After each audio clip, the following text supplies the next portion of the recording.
Okay, well, that's the week ahead. Now, let's briefly look back over the previous week, though, Malcolm Farron. The campaign felt different this week. It felt more traditional. That is, that the media started giving equal weight to both sides. It became more a campaign than a car crash.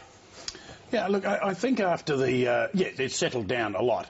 I think after Tony Abbott's launch, which was a more a rhetorical appeal to the electorate than a policy bidding war, I think after that, Labor saw that as a tactical mistake by the Liberals and came out with a big education policy, more money for schools that performed better, more money for teachers that did more work. And after that, things seemed to gain momentum and everybody was... We even had railway lines tossed into the mix. Yeah, it was about issues all of a sudden. That's right, yeah. There was a big change from the first 2 weeks.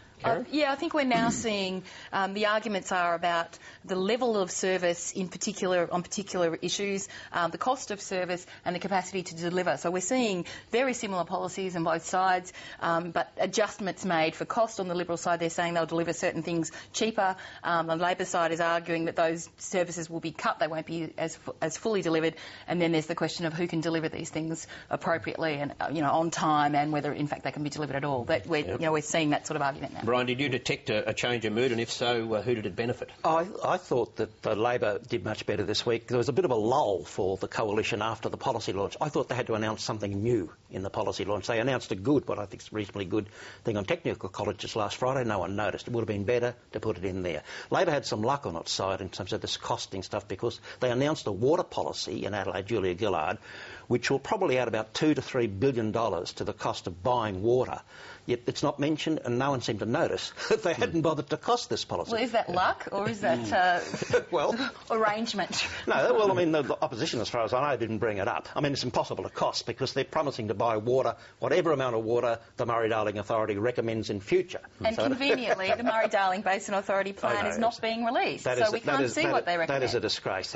They should release that. It's nothing to do with the caretaker mode. The Reserve Bank can put up interest rates during an election. Why can't they release a report? Now, they did manage to, on the Labor side, I guess, the leaks now. They've put the leaks behind them. The Mark Latham thing wasn't entirely put behind them. He turned up at a function for Tony Abbott this time and sort of muscled his way into the action and got an impromptu interview. Malcolm, there's two theories here, that the Mark Latham thing started to garner a bit of sympathy for Julia Gillard, but then on the other hand, it's just simply, again a reminder that, well, if he's a tool, this guy used to be the biggest spanner in their toolbox at one stage. Well, it's the latter. He was the guy that the Labor Party insisted in 2004 should be the Prime Minister of Australia. And then we have the same thing they said about Kevin Rudd in 2000. Now they're saying it about Julia Gillard. And all three of them seem to be kicking each other. And voters must be wondering, who on earth are these people? What is it they can't get on together with? Just before you go on, Karen, there was a nice moment on the Laurie Oakes interview this morning on this topic. Here it is.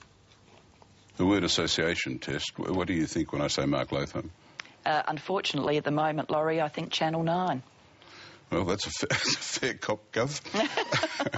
Not bad, Karen. Oh, I think it's interesting that, but you work with the cards you're dealt in the campaign. Latham is a card that's been dealt, and both sides are actually trying to work with it. So you're now seeing Tony Abbott make the argument about Labor's judgment, trying to connect Mark Latham to a question about judgment on the other side. And I think you're going to see Labor trying to do the same thing, given the opportunity, raise the question of dodging a bullet with Mark Latham and trying to suggest that you need to dodge a bullet and avoid Tony Abbott as well. There's talk about trying to slide that in this week. It's a complicated argument because, you're casting aspersions on fitness for office, but I think that's where they're actually going to try and go. I think if I was in the Labor headquarters, I'd be very nervous until that item is over tonight. Brian? Well, the Liberals also copped a blast from the past in terms of former heroes they'd sooner forget. If anyone saw Q&A on Thursday night, where you had John Elliott on. Now, for a while, it's hard to believe now, but for a while, many, many Liberals wanted him to become Leader of the Opposition and become Prime Minister, and not that terribly boring John Howard. If you saw him there, he was sort of curmudgeonly, bullfrog roaring away, that's bullshit. That was his contribution to the entire debate. And has been for 20 years. That's what you're going to like about it.